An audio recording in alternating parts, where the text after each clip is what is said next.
हम यह उल्लेख कर चुके हैं कि सरदार वल्लभ भाई पटेल की नेतृत्व कला अति विशिष्ट थी, जिसने उनके द्वारा देश की एकता के निर्माण जैसे भगीरथ कार्य में अति महत्वपूर्ण भूमिका का निर्वहन किया था। सरदार साहब की अति श्रेष्ठ और परिपक्व राष्ट्रीय राजनीतिक सोच भी थी।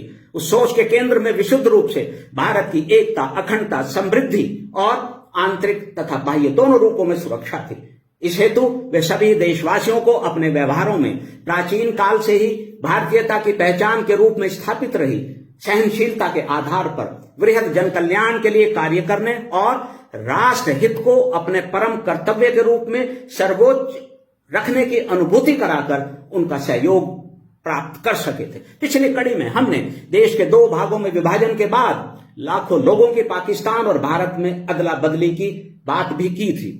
सरदार पटेल द्वारा पाकिस्तान की ओर से भारत आए लाखों शरणार्थियों के लिए राहत और पुनर्वास की व्यवस्था कराए जाने का उल्लेख किया था। इस कार्य को उन्होंने देशवासियों को स्वाधीन राष्ट्र में उनके कर्तव्यों और जन कल्याण और सुरक्षा के लिए उनके उत्तरदायित्वों का भान कराते हुए अति कुशलता पूर्वक संपन्न किया था।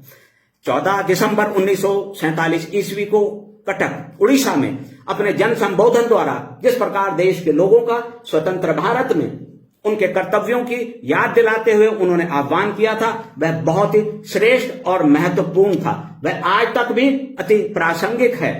सरदार पटेल ने कहा था, हमने जो स्वराज्य प्राप्त किया है उसके फल अपने कर्तव्यों का पालन करते हुए हमें अभी चखने हैं। भारत अब स्वाधीन है। सामूहिक इच्छा शक्ति और कड़ी मेहनत से इसे अपने कर्तव्य के रूप में लेते हुए आप देश को समृद्ध बनाएं। अपने सभी मतभेदों को अब आपको सुलझा लेना चाहिए और सामान्य हित में और राष्ट्र की एकता, सुरक्षा और समृद्धि के लिए कड़ा परिश्रम करते हुए अब आगे आपको बढ़ना चाहिए।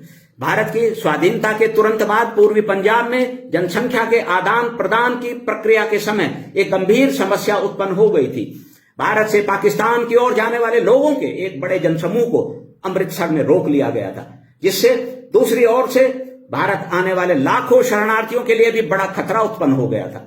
ऐसी गंभीर स्थिति में सरदार पटेल अविलंब अमृतसर पहुंचे। उसी दिन 30 सितंबर 1947 ईस्वी को एक सार्वजनिक सभा में उन्होंने लोगों का व्यापक जनहित और राष्ट्र के प्रति अपने कर्तव्यों के निर्वहन के लिए सहिष्णुता के साथ व्यवहार करने का आह्वान किया था। उन्होंने लोगों को वास्तविकता की अनुभूति कराई थी और जिस प्रकार गंभीर समस्या का अति कुशलता के साथ वह बुद्धिमानी से सफलतापूर्वक समाधान किया था, वह आज तक भी अद्वितीय, प्रासंगिक और अनुकरणीय है। अपने जन संबोधन में सरदार पटेल ने सबसे पहले यह कहा था, हमने अपने देश को महान और समृद्ध बनाने के लिए स्वतंत्रता प्राप्त की है, न कि उस थोड़े बहुत को भी नष्ट करने के लिए जो हमारे विदेशी शासकों ने हमें सौंपा है। यदि हम सावधान नहीं रहते हैं तो हम अपनी दीर्घकाल से प्रतीक्षित उस स्वतंत्रता को भी गंवा देंगे जिसे हमने इतने कष्टों और संघर्षों के बाद प्राप्त किया है।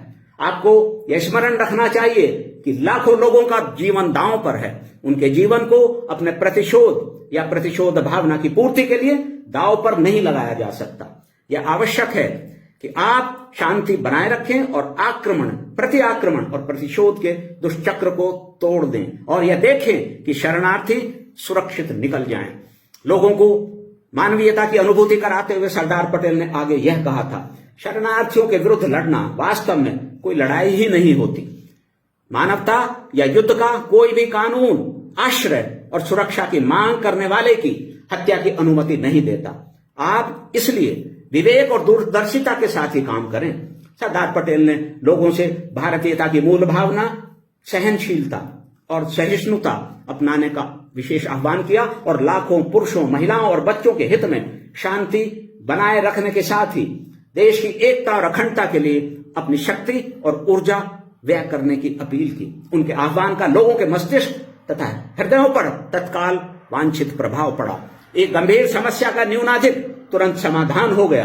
देश की एकता के निर्माण के साथ ही कानून और व्यवस्था बनाए रखने, सिविल सेवाओं के पुनर्गठन और देश को आंतरिक तथा बाह्य राष्ट्र विरोधी तत्वों से सुरक्षित रखने जैसी चुनौतियों पर अपनी अद्वितीय और परिपक्व राष्ट्रीय राजनीतिक सोच के बल पर उन्होंने विजय प्राप्त की। देश की एकता और व्यापक जनहित उनके विचारों और कार्यों में सदा ही सर्वोच्च स्थान पर रहे। वे दृढ़ निश्चयी, अदम्य साहस से भरपूर और विजयी प्रकृति वाले महामानव थे।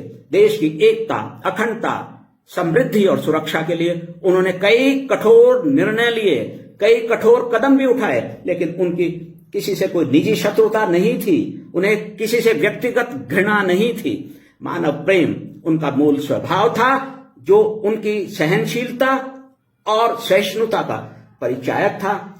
यह उनका महान गुण था, जिसके बल पर वे भारत की अभूतपूर्व राष्ट्रीय एकता की स्थापना कर सके, देश को अनेक गंभीर समस्याओं से सुरक्षित कर सके और अपने को एक युग पुरुष तथा महानतम भारतीय के रूप में भी स्थापित कर सके।